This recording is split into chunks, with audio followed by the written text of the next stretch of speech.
अस्सलामु अलैकुम वरहमतुल्लाहि वबरकातुहू नहमदुहू व नसल्ली अला रसूलिल करीम। आज जिस मौजू पर अल्लाह तबारक व तआला ने बोलने की तौफीक अता फरमाई है और अल्लाह से दुआ है कि या अल्लाह हक़ का साथी बना दे, हक़ सच कहने वाला, लिखने वाला, सुनने वाला बना और इसकी तौफीक अता फरमा। इमाम हुसैन अलैहिस्सलाम रज़ियल्लाहु तआला अन्हु किसी एक फ़िरका के इमाम नहीं हैं, बल्कि ये तमाम उम्मत के इमाम हैं। हम सब मुसलमानों के ये इमाम हैं और पेशवा हैं और इनकी ज़िंदगी हमारे लिए उसवे कामला, उसवे हसाना है।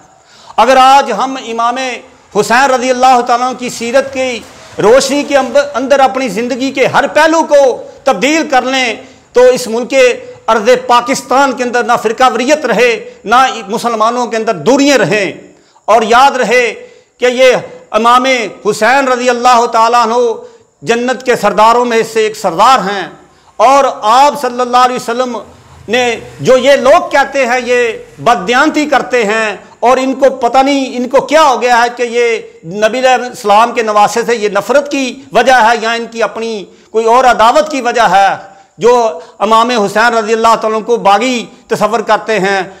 इमाम अहले सुन्नत वाल के बड़े ही ज़हीम सरखील इमाम इब्न तैमिया, इब्न हजर, इमाम ज़हबी और जितने भी मुहद्दिसीन और मुफक्किरीन, जितने भी अइम्मा मुहद्दिसीन गुजरे हैं, उन्होंने हज़रत इमाम हसन रज़ियल्लाहु तआला अन्हु को इस तरह अल्फाज के अंदर नहीं लिखा, बल्कि उनको जन्नत का शहदादा लिखा है और कत्ले न हक और मकतूले न हक लिखा है।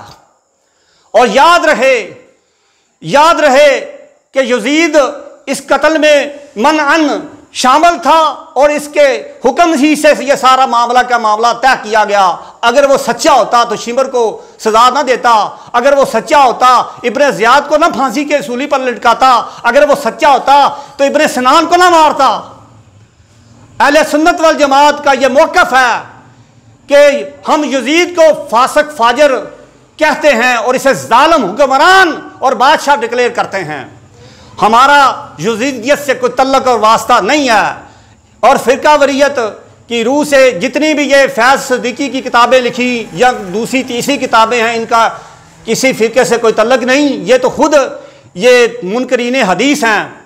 और बात रही अगली कि हुसैन जो है हमारा सरदार है, अल्लाह तबारक व तआला हमें जन्नत में इनका साथी बना दे और इनके साए के अंदर हमें जन्नत अता फरमाए। व मा तौफ़ीक़ इल्ला बिल्लाह।